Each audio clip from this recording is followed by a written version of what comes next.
Hello, this is Roger Congleton. I'm recording this lecture because I have COVID. My symptoms are pretty much down at this point, and I guess I could have shown up for today's class and taught this in person, but I decided to keep my germs home and at least spare you my source of infection. You may pick it up from somebody else, but you won't get it from me. So anyway, that's why this lecture is on YouTube and why it's available, both to all the folks in the class and other folks who might be looking at the website. Okay, so what we're doing in the first batch of theoretical lectures is reviewing the tools, the models that we ground the whole edifice of public economics on in this class. So last time we talked about the consumer choice model. From this perspective, we imagine consumers having marginal benefit curves that were downward sloping like here. And we also demonstrated analytically using basic geometry and the fact that you could calculate total benefits from the area underneath the marginal benefit curve and total cost from the area underneath the marginal cost curve. We use those two ideas and a couple of illustrating quantities to demonstrate that if a person wants to maximize net benefits, they'll purchase the quantity that says marginal cost equals marginal benefit. Now notice that it doesn't require individuals to actually care about marginal costs or marginal benefits, but if they're able to maximize net benefits, that's what they'll do. It's an implication of the logic of maximizing net benefits.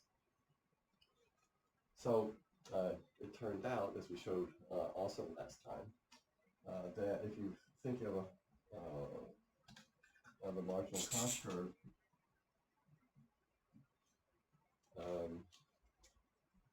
in relationship to buying something in the market, it turns out that the marginal cost curve is essentially a horizontal line equal to the price if consumers are more or less are able to buy as much as they want to at any given price.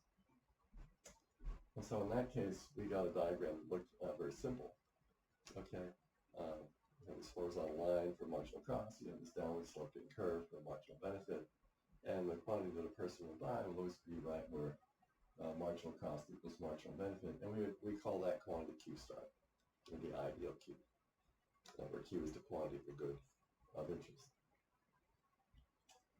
So if you wanted to calculate net benefits at that point, we could take the area underneath the marginal benefit curve, subtract out the area of the marginal cost curve, and we get this area 1, which is the net benefits consumers realize from purchasing Q star units of whatever this good is. That net benefit is often called consumer surplus, and we'll use both terms interchangeably in this course. Right, so when we're talking about the net benefits that consumers realize, we'll call that consumer surplus or just net benefits. And when we talk about the net benefits that firms realize, we'll call that profits or net revenues. Well, it turns out that if you think about this diagram a little bit, it turns out that blue dot there is a point on this individual's demand curve. Right, at that price, the individual buy quantity Q star.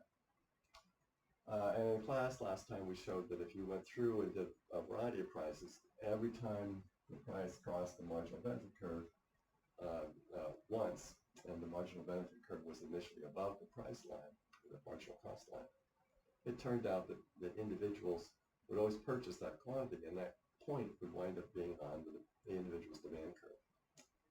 So we were able to show geometrically last time that the points on the marginal benefit curve are also, generally speaking, points on the individual's demand curve, as the two curves go through the same points.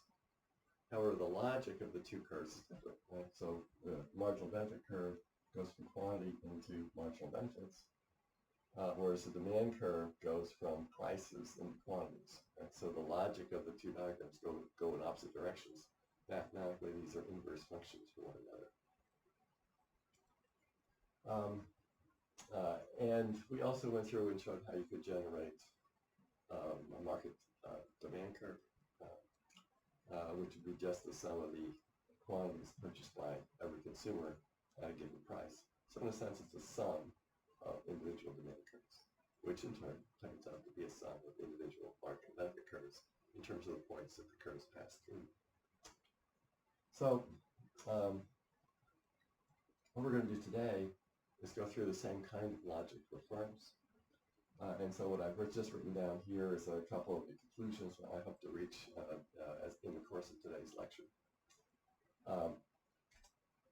And also I should mention that because when I record something, I don't stop for you to write down stuff. You should just hit pause and write down anything you think is important. Okay, you should take these lectures as seriously as you would in class, and take notes that are at least as good as what you would get in class. Okay, you can't ask questions directly. If you want to ask questions, you can email me and I'll write back. And I'll try to write back at least once a day while I'm out recovering from the COVID. Okay, so in terms of the meat of today's lecture, I want to show basically properties very similar to the ones we generated for consumers, also apply to firms. That if firms want to maximize their profits, they'll produce an output where marginal revenue equals marginal cost. And marginal revenue, of course, is the marginal benefit that firms receive from selling a product. And marginal cost is the amount that it costs to produce the goods and services brought to market to sell. And it turns out, for reasons very similar to the ones in this diagram here, as we'll see, it turns out that firms will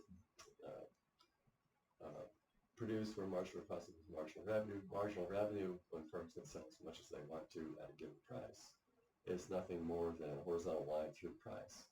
And it will turn out that every place that price line intersects their marginal cost of production will be a point on their supply curve. At least most of those points will wind up being on their supply curve. And so the supply curve and the marginal cost curve for an individual firm run through the same points. And again, if you know the firm's supply curve, you can induce from that the shape and basically the location of the firm's marginal cost curve and vice versa. And that will allow us to kind of conclude when we add up those supply curves for all the firms in the market to make up the market supply, that market supply curve is in effect the marginal cost of producing the goods and services in terms of all the prices of inputs required to do that production. And last, if we get to it today, I might not make it all the way through to this third point. We might save that for Thursday, the next lecture. We'll also be able to show that it turns out that markets, competitive markets, when there are no externalities, a topic we'll take up later in this course, tend to produce at the output levels that maximize social net benefits. The social net benefits are distributed between consumers and firms. Consumers realize consumer surplus, and firms realize profits. And the sum of those two areas, those two types of benefits, is maximized at the output that tends to emerge when markets clear, as they usually do if there are impediments to price movements. Okay, so with that overview, I'll erase the board and we'll start working on number 2. Start talking about the geometry of firm decision making, and use that as the foundation for our theory of supply. And we'll use some of the implications that theory has for areas under curves as the basis for reaching conclusions about things like the tax burden that falls on firms versus the tax burden that falls on consumers, and also assessing whether some taxes are in some sense normatively less appealing because they have a higher burden on consumers and firms than other taxes do.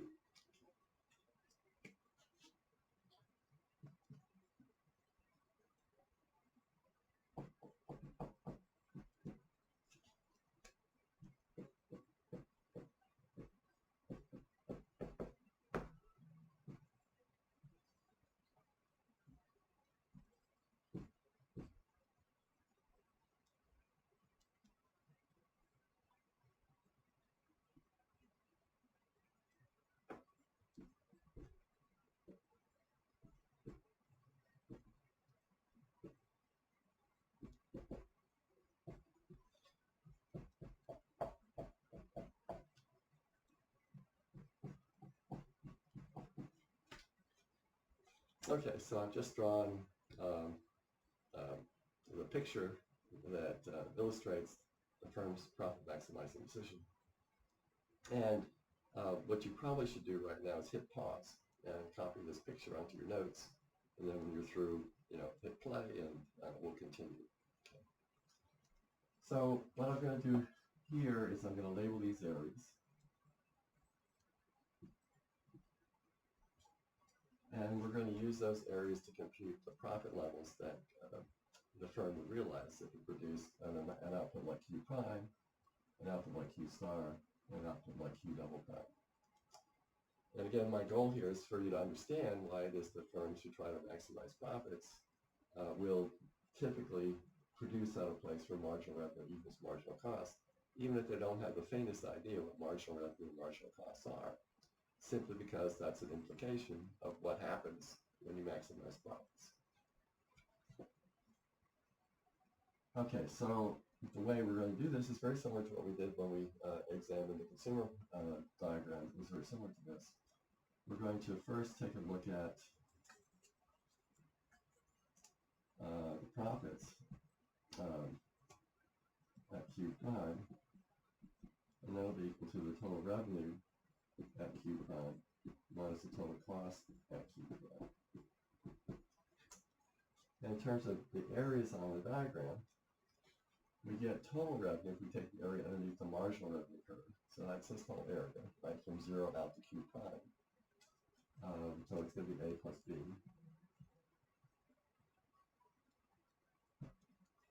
And we get total costs, or at least total variable costs, by taking the area under the marginal cost curve from 0 out to Q prime. That'll be area B. And the result will be area A.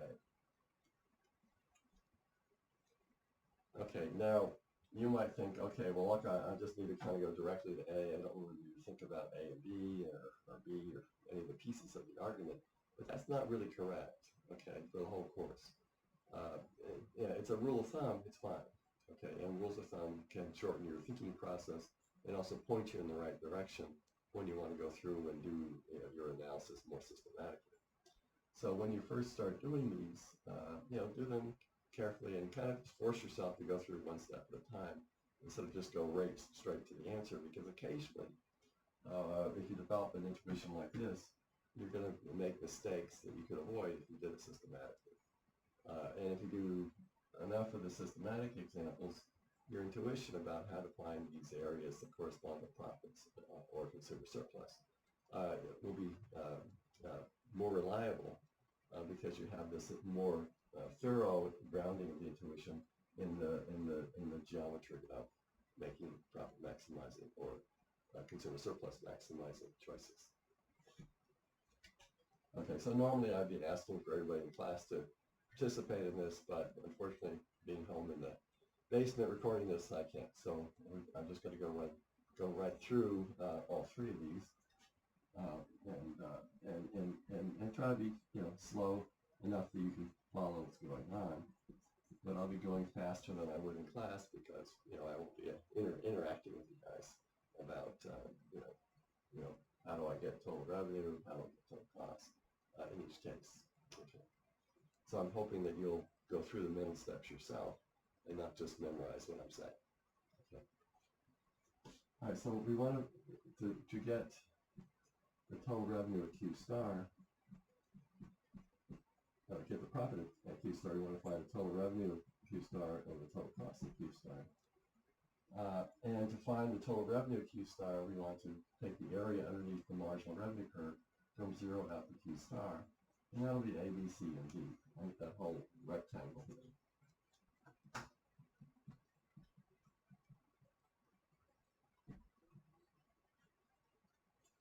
And to get total cost, I want to take the area under the marginal cost curve from 0 to Q star, and that's P plus D.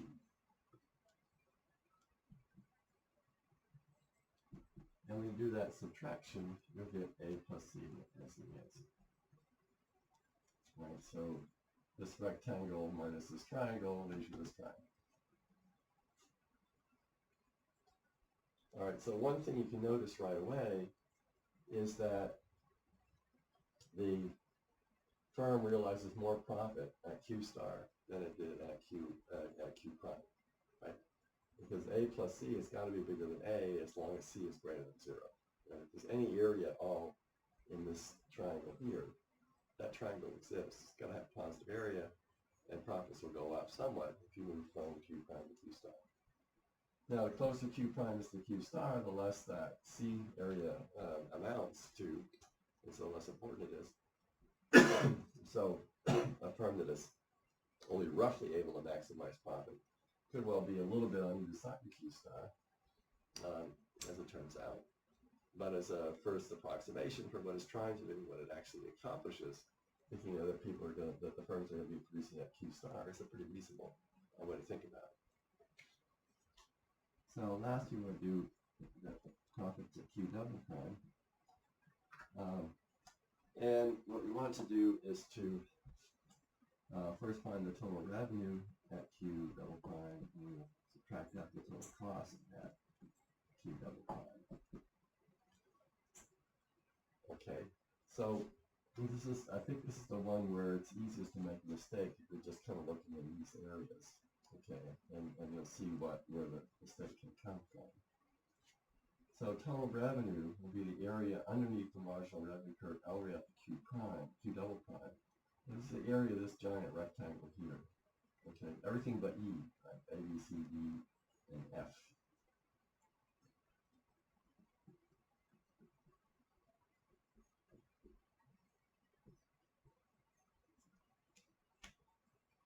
On the other hand, when you do the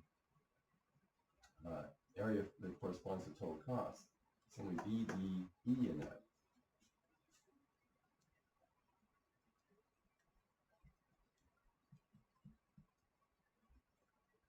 And when you do that subtraction, you're going to get A plus C minus E. So this area E is actually an area of loss. And the reason it's an area of loss is that in that section there from Q star to Q double prime, marginal cost is up here, and it's higher than marginal revenue. So that means each unit you produce is going to have costs that are greater than the revenue generated by it, and you lose money on that unit. Okay, so that means that if you go out to an output beyond Q star, beyond the place where marginal cost equals marginal revenue, you're going to be losing money on those other units, and you'd be better off stopping at Q star. Right, and so as long as there's any area, positive area in this triangle E, it's going to turn out to be an area of loss, and it will be reducing your profits. And in a sensible firm, a profit maximizing firm will try to avoid doing that. We'll try to avoid selling units at a loss, because otherwise it would be maximizing profits.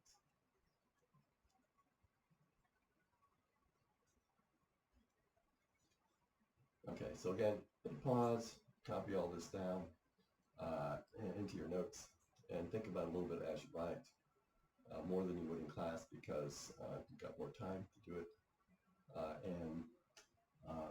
And then we'll move on to the next bit of the lecture.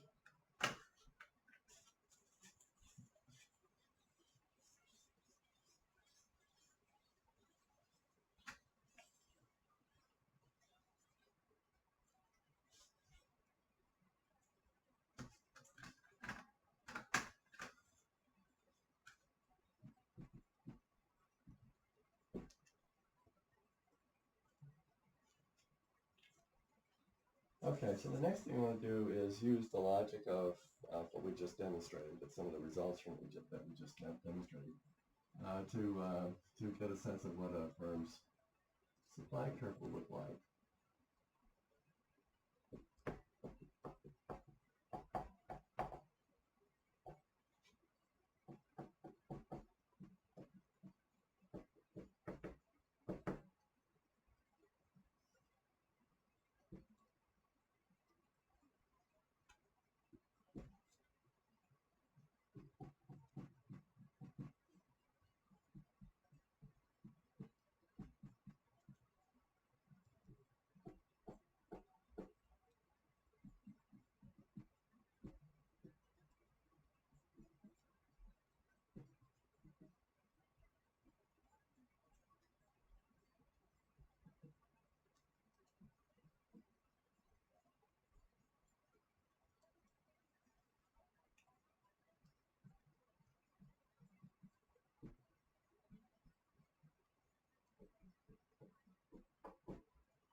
Okay, so to trace out a supply curve, we use a process very similar to what we did for the demand curve in the last lecture. We pick a price, find the associated marginal revenue curve, which in most cases, in this class at least, it'll be a horizontal line equal to the price. Then we're going to find the profit maximizing output, which from what we just did, is going to be the place where marginal revenue equals marginal cost, which you'll find by finding the intersection going down to the horizontal axis. And then we're going to go over this diagram and plot those, that combination, that price and that quantity. Then we're going to do that over and over again until we trace out the supply curve. Now, in principle, you could do this forever, okay, but we're not going to do that here because it takes too long. And we'll just do 3 or 4 to illustrate, the pattern, okay, what the supply curve kind of looks like, and then interpolate to figure out where the whole curve is. I used to start high and go low. You don't have to do that. You can pick it in any order you want to. It just somehow for me it makes a little more sense to do it this way.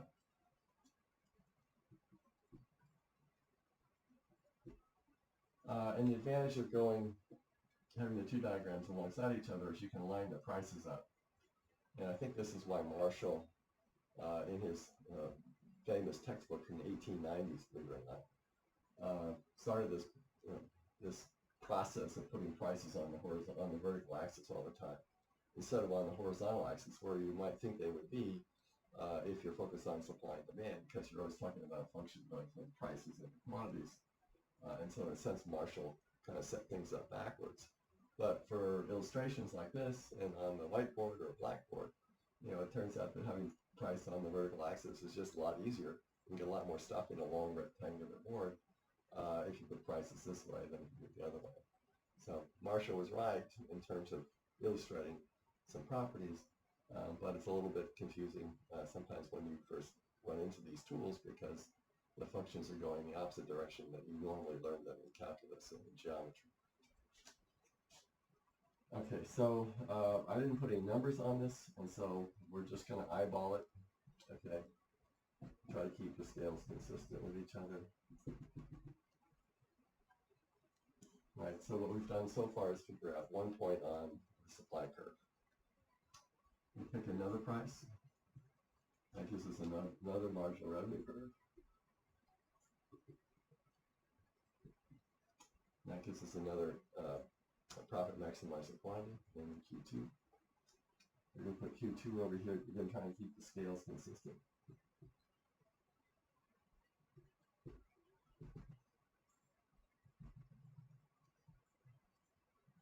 And that'll give us another point on the supply curve. Do that again.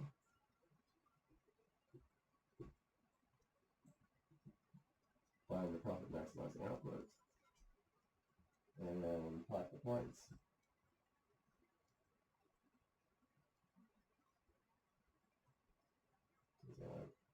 Get my notation better here.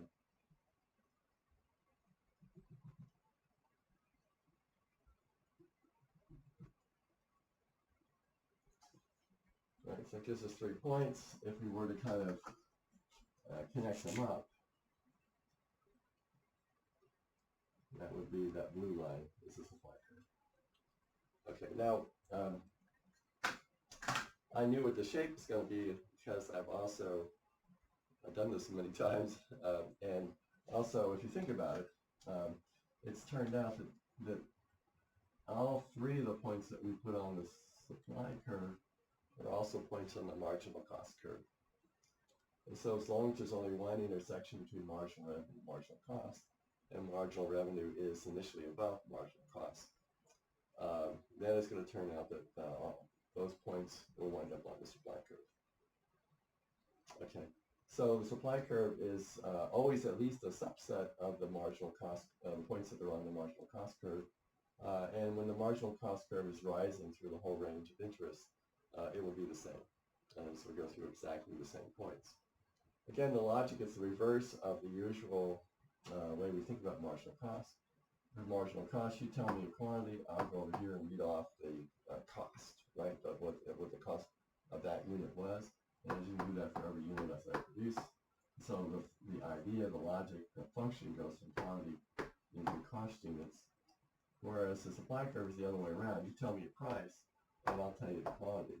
Price, quantity, price, quantity. It's going the opposite direction. It goes from price into quantity instead of quantity into price. But the important thing is they go through the same points. Okay. And that means once you know the marginal cost curve, you also know the firm's supply curve. And once you know the firm's supply curve, you also know a lot about their marginal cost curve. Now notice I could have calculated profit on this diagram if I wanted to, but I wasn't really interested in the amount of profit realized by the firm. I was more interested in figuring out how much it was going to produce to sell in that situation. One thing that is noticeable, though, is that firms produce when they make profits. I mean, that's the reason they're in the business. And if profits all disappeared, people wouldn't invest in that type of production. The other thing that should be clear is that marginal costs are really high, okay, because production was just complicated, and the market size will not anticipate large enough to make enormous investments of capital worthwhile. Then some products might actually not exist, right? You might not never see them come to market. And also, they would only come to market if the prices were really high and sustainable, meaning that consumers were willing to pay that price to get the item that costs so much.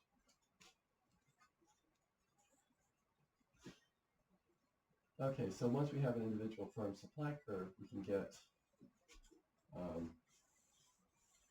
a market supply curve.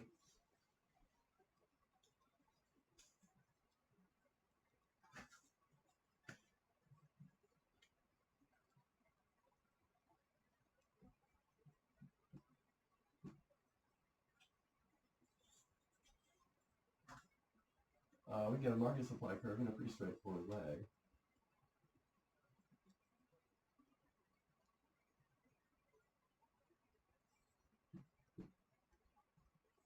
I'm just going to do two firms.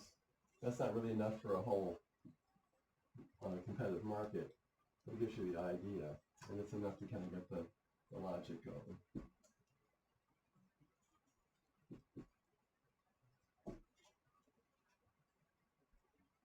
In fact, I guess I don't really need two diagrams. I could do it with two diagrams. I think one is good enough in this case. In this case, I'm also going to put some numbers down. Let's call that 100, 200, 300, 400, and then put the 50s in.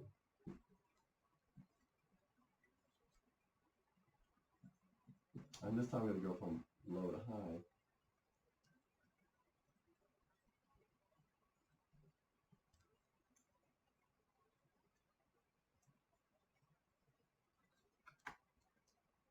Okay, so if you look at those numbers, this looks like maybe 30. This looks like maybe 70.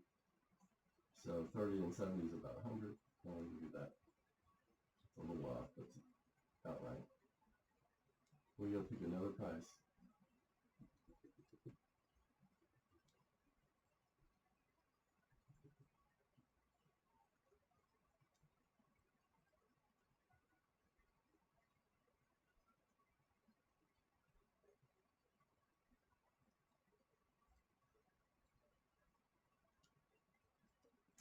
So I get about 70 for the supply of firm 1. I get about 140 for the supply of firm 2. 70 and 140 is 210. And that'll be a point about here. So I'll do one more price and I'll be off the scale here soon too.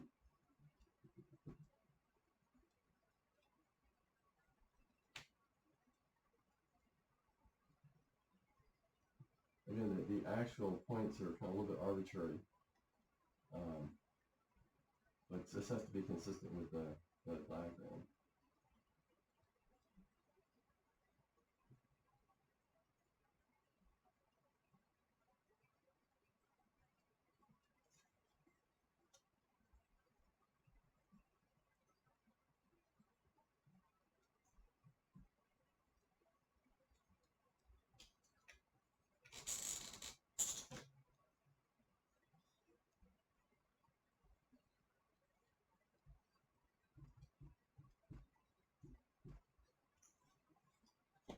So again, we're going to do some interpolation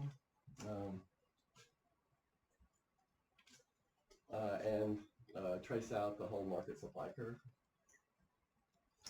Okay, so the market supply curve is again basically a horizontal sum of the marginal cost curves. And a couple things to keep in mind. One is that like the market demand curve, market supply curves are much more price sensitive than any single firm supply curve is. Right? It's much flatter. Right? You change price by $1, you get a much bigger overall effect on markets than you get from any single firm.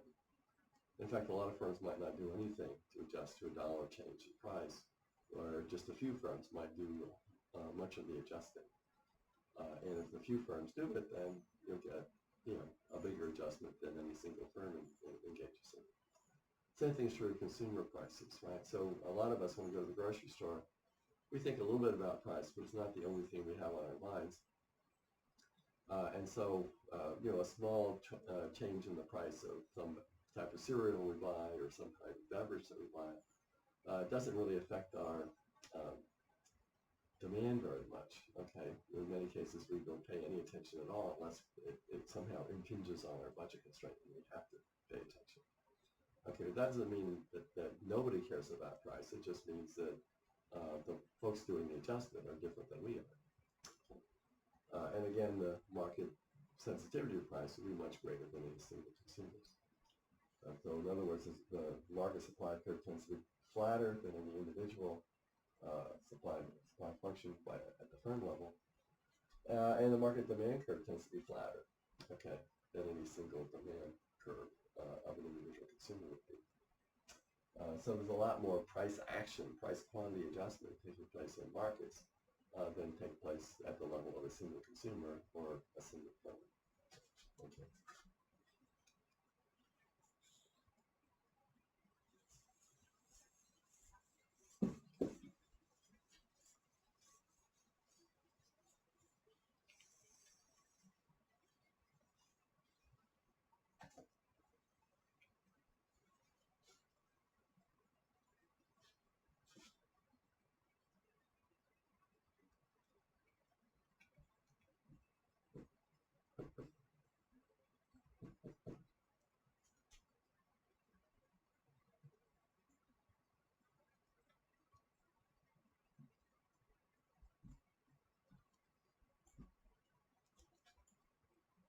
So in equilibrium,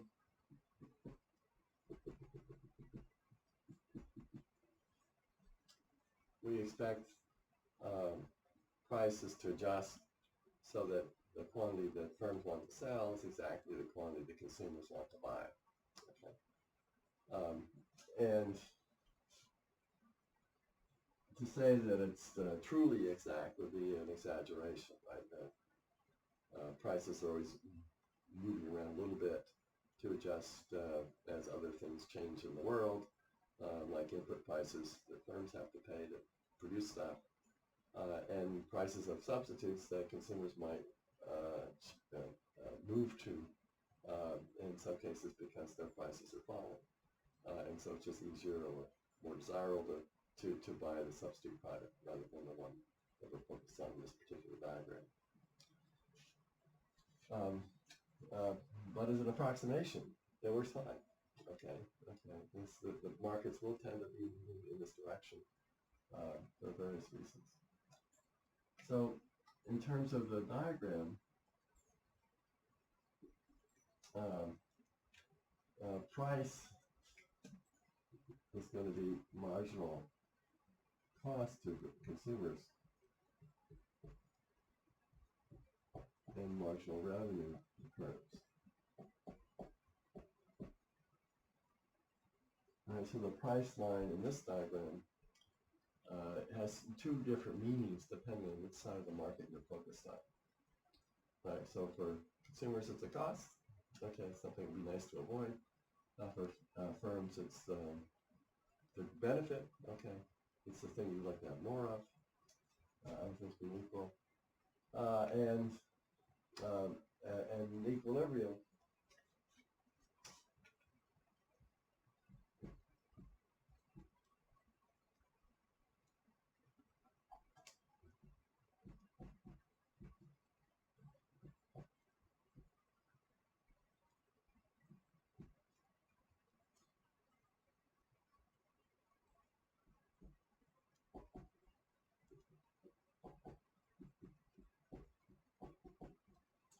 So the supply curve, because of the way we derived it,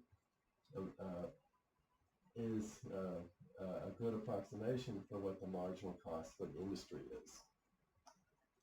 Okay, and so if you thought of the industry as, in a sense, acting like it was one big firm, which of course it isn't, and would not behave this way if it were one big firm. Okay, the firms are all taking the prevailing market price as given, as the thing they have to adapt to. The firms in the competitive market have very little effect on price by their own decisions. And so therefore they just take prices as given, like farmers when they sell their product to a wholesaler who's going to turn around and sell it to somebody else who's going to turn around and make it into stuff. The farmers are just kind of stuck with the prevailing market price that they're going to get for their stuff.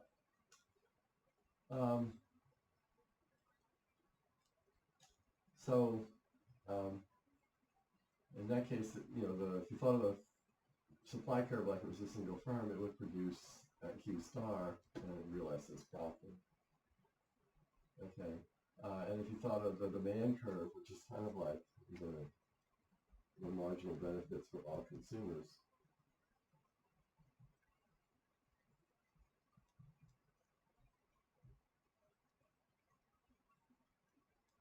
then the demand curve is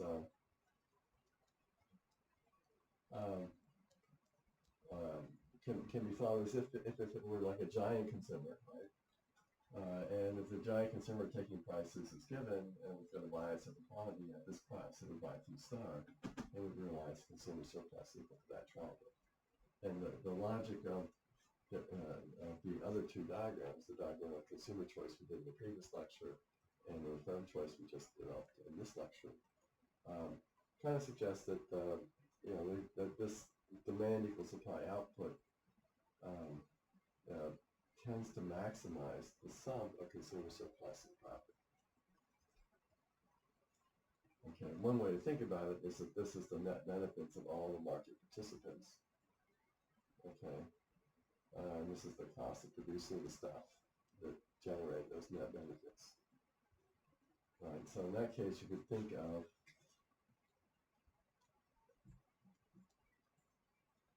the supply curve is an approximation for the social marginal cost curve, and you could think of the demand curve as an approximation for the social marginal benefit curve. And then social net benefits, the social total cost minus social, the social total benefits minus social total cost.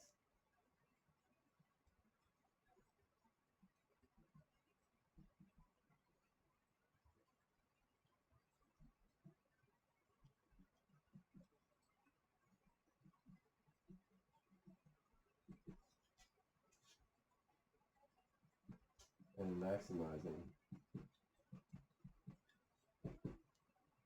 social net benefits occurs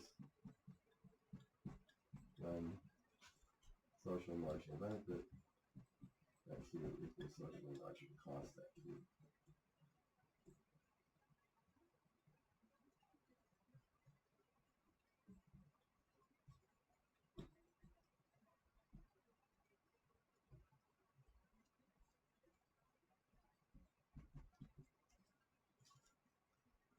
And it turns out the social marginal benefits equal social marginal cost right there at the spot where demand and supply cross. And so markets, competitive markets, have a tendency to maximize social net benefits. And it's one of the reasons that a lot of economists are fans of markets. Like they have this is a normative property. Okay, a lot of economists have utilitarian intuitions. They have a tendency to think that, okay, a system that tends to produce maximal net benefits for all the folks involved is a good system. Okay, they may argue about the distribution of those net benefits, but I think there's not many economists who think that net benefits shouldn't be maximized in some way. And one of the neat things about competitive markets is that they do by themselves, without any intervention from outside parties, tend to maximize social net benefits in this way, in this sense.